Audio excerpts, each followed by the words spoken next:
नमस्कार, स्वागत है आपका ओंकार न्यूज पे। मैं आपके साथ रवि राजपूत। वहीं वल्लभगढ़ की जैन कॉलोनी में लग रहे कूड़े के अंबार से लोगों को हो रही परेशानी। आपको बताते चले कि कई बार नगर निगम में शिकायत लगने के बावजूद भी समस्या का समाधान अब तक नहीं हो पाया है। लोग मुंह पर कपड़ा बांधकर निकलने के लिए मजबूर हैं। वहीं नगर निगम के कर्मचारी ध्यान नहीं दे रहे हैं।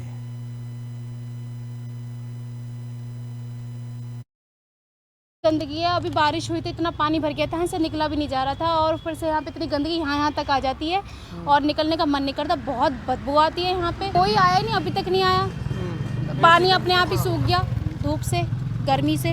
बहुत परेशानी है कूड़े की वजह से। आवारा पशु भी हैं। बारिश के मौसम में भी बिल्कुल बहुत गंदा मौसम हो जाता है, ये पानी भर जाता है बहुत ज़्यादा। ये गंदगी जो यहाँ पड़ी रहती है और इधर नाला भी है साइड में, वो भी पूरा गंदगी से भरा हुआ है। तो साफ सफाई होती नहीं? बिल्कुल सफाई नहीं होती। कंप्लेंट्स डालते हैं, जैसे आज डाल दी तो आज हो जाएगी, उसके बाद फिर यही हाल है। गंदगी है। अभी बारिश हुई तो इतना पानी भर गया था, यहाँ से निकला भी नहीं जा रहा था और ऊपर से यहाँ पे इतनी गंदगी यहाँ तक आ जाती है और निकलने का मन नहीं करता। बहुत बदबू आती है। यहाँ पे कोई आया नहीं, अभी तक नहीं आया। पानी अपने आप ही सूख गया धूप से, गर्मी से। बहुत परेशानी है कूड़े की वजह से। आवारा पशु भी हैं। बारिश के मौसम में भी बिल्कुल बहुत गंदा मौसम हो जाता है। वहीं बढ़ते हैं अगली खबर की ओर, जहां तीगांव से विधायक राजेश नागर ने आज अचानक सेक्टर 37 ग्रेटर फरीदाबाद में बन रहे बिजली सब स्टेशन का दौरा किया। इस मौके पर विधायक राजेश नागर ने बताया कि सेक्टर 37 का सब स्टेशन बन जाने से ग्रेटर फरीदाबाद की कॉलोनी सेक्टर और गाँव को बिजली की कोई किल्लत नहीं होगी। इस सब स्टेशन के बनने से बिजली की आपूर्ति सुचारू रूप से चलती रहेगी। इस मौके पर विधायक ने सब स्टेशन का पूर्ण रूप से निरीक्षण किया और मौके पर मौजूद एसडीओ बिजली विभाग को सख्त निर्देश दिए कि गर्मी के मौसम में बिजली की कमी किसी भी तरीके से ना हो, जिससे लोगों को परेशानियों का सामना करना पड़े। जो हमारा 60-70% के करीब तो ये इस पर लोड चल रहा है और इसमें थोड़ा लोड जो अभी जैसे फिल्टर का काम चल रहा है और जो गर्मी आएगी तो ओवरलोड जो होगा उसके लिए भी इन्होंने इसके लिए वो रखा हुआ है कि कल को अगर ओवरलोड होता है तो एक ऑप्शन रखा हुआ है कि उसको लोड को डाइवर्ट करके इससे चला सकें। जिम्मेदारी आई तो यही बोला है कि जो काम होना है वो 10-15 दिन में उसको जल्दी तेज़ी से कराएं, क्योंकि गर्मी आने वाली है और गर्मी थोड़ा बारिश जो बीच में आ गई इस वजह से लोगों को और हमें राहत मिली गर्मी से, क्योंकि अप्रैल और मई तो पूरा गर्मी का सीज़न होता है और गर्मी इसमें ज़्यादा ही पड़ती है।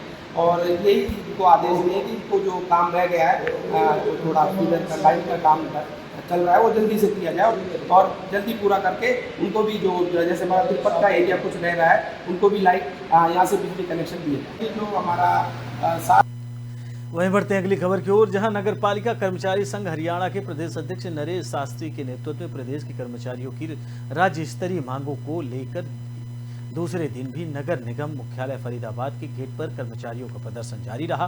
प्रदेश अध्यक्ष नरेश शास्त्री के अनुसार अक्टूबर 2022 और अप्रैल 2023 की हड़ताल के दौरान निकाय मंत्री के साथ जो मांगों पर सहमति हुई थी वह आज तक सरकार ने लागू नहीं किया है। इसलिए अब आने वाले समय में कर्मचारी 17 मई को सुबह सवेरे प्रदेश के तमाम विधायकों और मंत्रियों के निवास पर पहुंचकर आदमी और शंख बजाकर उन्हें जगाने का काम करेंगे और फिर आगे का आंदोलन का रूपरेखा तैयार करेंगे।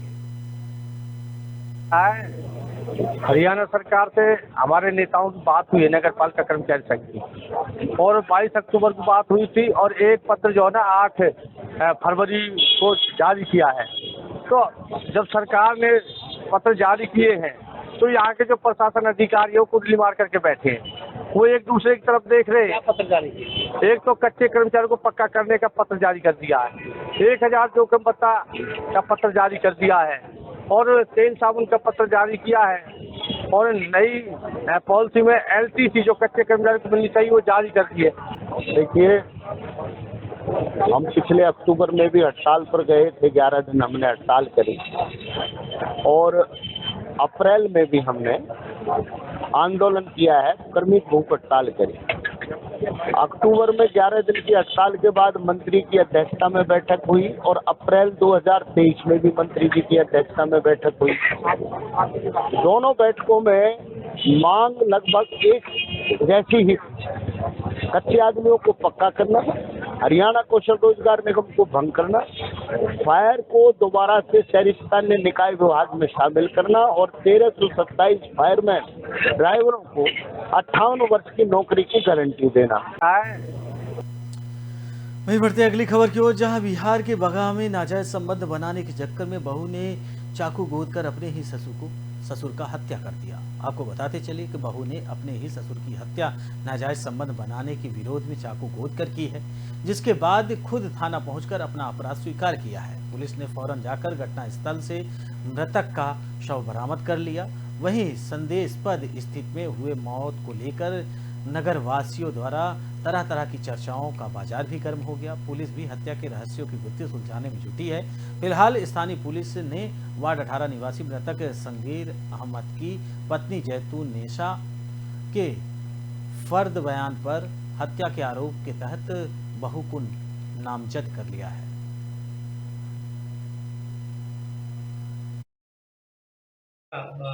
रामनगर थाना अंतर्गत निस्कार टोली से बाजनी जैतून नेशा के द्वारा कांड दर्ज कराया गया है कि उनके पति सागिर अहमद को उनकी पतोहू द्वारा चाकू मारकर हत्या कर दिया गया है। ये प्रथम दृष्टया घरेलू विवाद लगता है। वहीं बढ़ते हैं अगली खबर की ओर, जहां और अब हम बात करेंगे औरंगाबाद की, जहां तथाकथित एनजीओ द्वारा नौकरी देने के नाम पर सैकड़ों महिलाओं से की गई धोखाबाजी और फर्जाड़े वाली कहानी है। आपको बता दें कि नवसृष्ट सोशल फाउंडेशन नाम की संस्था ने जिले के कई प्रखंडों के सुदूर ग्रामीण इलाकों की सैकड़ों महिलाओं को पहले तो सब्जबाग दिखाकर उन्हें अपने जाल में फंसाया और उसके बाद फिर सिलाई सेंटर खोलकर उन्हें उस सेंटर पर प्रभारी पद पर बहाल करने का झांसा देकर उनसे लाखों की ठगी कर ली।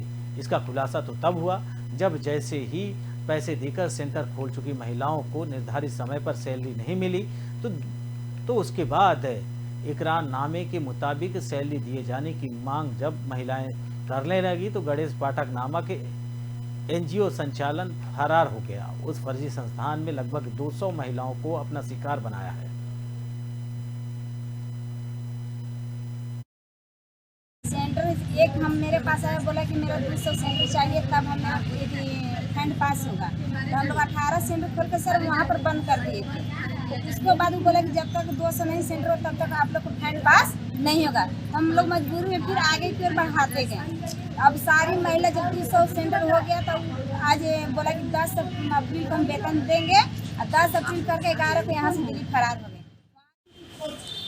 सर एनजीओ का संचालक है गणेश पाठक, हमसे 15,000 रुपया लिया है और एक के सेंटर हम खुलवाए हैं अमरावती देवी को, तो वो 7,500 रुपया दी है, उसका भी अभी तक नहीं खुला। और बोल रहे हैं ना कि से जहाँ जाना है वहाँ जाइए, जो करना है कीजिए, हम अब नहीं खुलाएंगे, पैसा का वापस नहीं लौटाएंगे सर। और हम लोग को जानकारी नहीं था, महिला लोग ही हम लोग को जानकारी दी जो पहले से जुड़ी हुई थी। सर हम नया थे, 3 महीना पहले हम पैसा दिए और अब बोले कि सर माँ जाके खुलवा रहे हैं, दिल्ली जा रहे हैं। और फिर दिल्ली गया और वहाँ तो 3 महीने भी चले गया और उन लोग के आधा रास्ता में उतार करके और भाग गया। वहीं बढ़ते हैं अगली खबर की ओर, जहां औरंगाबाद जिला और सत्र न्यायाधीश सह जिला विधिक सेवा प्राधिकरण के अध्यक्ष संपूर्णानंद तिवारी द्वारा जिला विधिक सेवा प्राधिकरण के प्रांगण से राष्ट्रीय लोक अदालत में अधिक से अधिक वादों के निस्तारण के लिए जिले के सुंदरवर्ती क्षेत्रों के लोगों को जागरूक करने के लिए जागरूकता रथ के रूप में परिवर्तित कर हरी झंडी दिखाकर रवाना किया। इस अवसर पर जिला विधिक सेवा प्राधिकरण के सचिव प्रणव शंकर, पंजाब नेशनल बैंक के ग्रामीण बैंक प्रबंधक उपेंद्र चतुर्वेदी समेत कई गणमान्य लोग उपस्थित रहे। जिला जज ने इस अवसर पर बताया कि आयोजित होने जा रहे राष्ट्रीय लोक अदालत का फायदा सुंदरवर्ती ग्रामीण क्षेत्रों के लोगों तक पहुंचने के उद्देश्य से यह जागरूकता कारगर साबित होगा। आगामी राष्ट्रीय लोक अदालत जो कि 13 मई को आपने बताया आयोजित किया जा रहा है, उसके उपलक्ष्य पर आज माननीय जिला एवं सत्र न्यायाधीश सह अध्यक्ष जिला विधिक सेवा प्राधिकार औरंगाबाद तथा विश्वजीत दयाल जी जो कि सर्किल हेड है पंजाब नेशनल बैंक तथा लीड बैंक मैनेजर, इनकी उपस्थिति में आज रथ को रवाना किया गया है। यह रथ पूरे जिले भर में घूम घूम कर लोगों के बीच में लोक अदालत का प्रचार प्रसार करेगी। जो बाकी हमारा पूर्व से प्रचार प्रसार हो रहा है उसमें ये काफ़ी सहयोग करेगा और इससे हमको बैंक सहित अन्य मामलों में भी ज़्यादा से ज़्यादा मामलों के निष्पादन की उम्मीद है।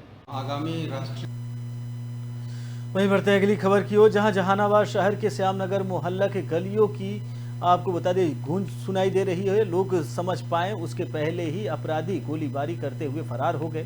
जब गोलीबारी शांत हुई तो मोहल्ले में रहने वाले ही चंदन नामक युवक का शव खून से लथपथ मिला। वहीं स्थानीय लोगों को मदद से युवक को सदर अस्पताल भर्ती कराया गया, जहां डॉक्टरों ने उसे मृत घोषित कर दिया। वहीं परिजनों ने बताया कि एक अज्ञात युवक घर की गली के पास छुपकर बैठा था, जिसको देखने के बाद चंदन ने टार्च जलाकर जानने की कोशिश की कि वहां क्या कर रहा है। तभी वह अज्ञात युवक ने गोली चलाना शुरू कर दिया। चंदन वहां से भागने की कोशिश की, तभी अपराधी ने 4 से 5 गोली चंदन के शरीर में दाग दी। वह वहीं मृत हो गया।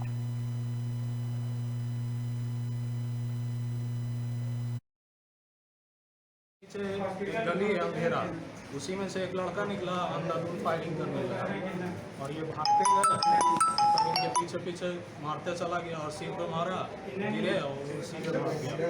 कितना गोली मारा? लगभग 4-5 गोली मारा। वहीं बढ़ते हैं अगली खबर की ओर, जहां सेंटर में चल रहे गोरख धंधे को लेकर कर्मचारी ने आरोप लगाए हैं। कर्मचारी ने वीडियो के माध्यम से लगाए आरोप। आपको बताते चले कि कर्मचारी ने कहा कि यहां शिक्षा के नाम पर अलग से अवैध गोरख धंधा चल रहा है।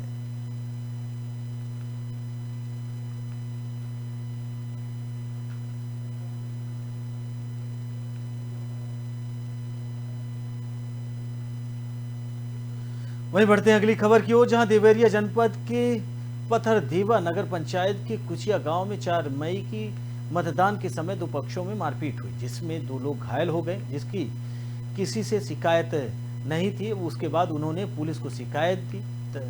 तहरीर एक व्यक्ति के नाम पर तहरीर देकर गंभीर धाराओं में मुकदमा दर्ज करा लिया गया, जिसमें एक जिला पंचायत सदस्य वेद प्रकाश तिवारी और निर्दलीय नगर पंचायत अध्यक्ष पद के प्रत्याशी भोला तिवारी समेत दर्जनों पर मुकदमा दर्ज करा लिया गया है। आपको बताते चलें कि पुलिस जांच में जुट गई है। शिकायतकर्ता ने बताया कि हमने कोई तहरीर नहीं दी थी या फर्जी रूप से किसी ने तहरीर देकर मुकदमा दर्ज कराया। हमें इस मुकदमे से कोई मतलब नहीं है।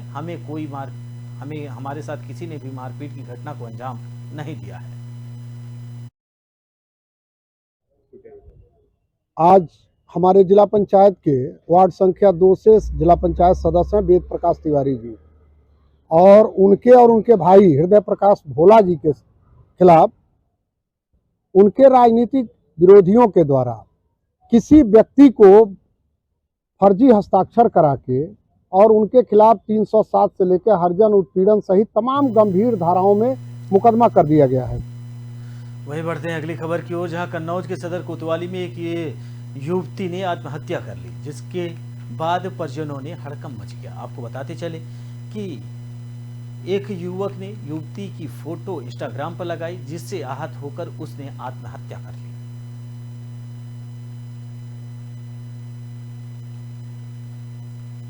फिलहाल इस बुलेटिन में हमारे साथ इतना ही। बाकी देश दुनिया की तमाम बड़ी खबरों से जुड़ने के लिए देखते रहिए ओंकार न्यूज। नमस्कार।